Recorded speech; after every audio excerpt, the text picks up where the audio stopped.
মনোবীক্ষণ polyclinic, চিকিৎসার জগতে এক দশক। এখন এখানে সব বিষয়ে ডাক্তারবাবু এক ছাদের তলায়। ফোন করুন 7477799515 এই নম্বরে। হরিহরপাড়াতেও শোক মিছিল সিপিআইএমের। প্রয়াত প্রাক্তন মুখ্যমন্ত্রী বুদ্ধদেব ভট্টাচার্যকে শ্রদ্ধা জানাতে এদিনের শোক মিছিলে পা মেলালেন সিপিএম নেতাকর্মীরা। আপনার আনন্দে আমাদের উদযাপন। বিয়ে হোক বা পার্টি, বহরমপুরে এবার luxury banquet hall at golden retreat. জেলায় একমাত্র পিলারলেস ব্যাঙ্কোয়েট, আছে স্পা, সালন, ক্লাব মেম্বারশিপের সুযোগও।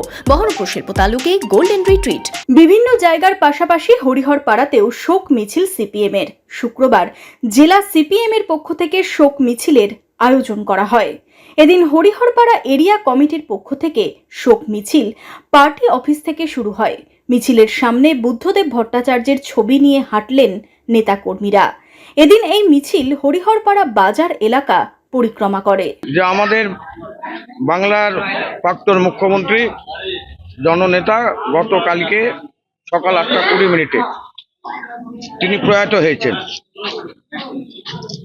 আমাদের পার্টির সিদ্ধান্ত অনুসারে তার মরদেহ আজকে নীলরতন হাসপাতালে দান করা হবে 4টের সময়। রাজ্য জুড়ে কমরেড বুদ্ধদেব ভট্টাচার্যের স্মরণে যেমন কলকাতা রাজপথে লাখ লাখ মানুষের যেমন ঢল নেমেছে তাকে শ্রদ্ধা জানানোর জন্য,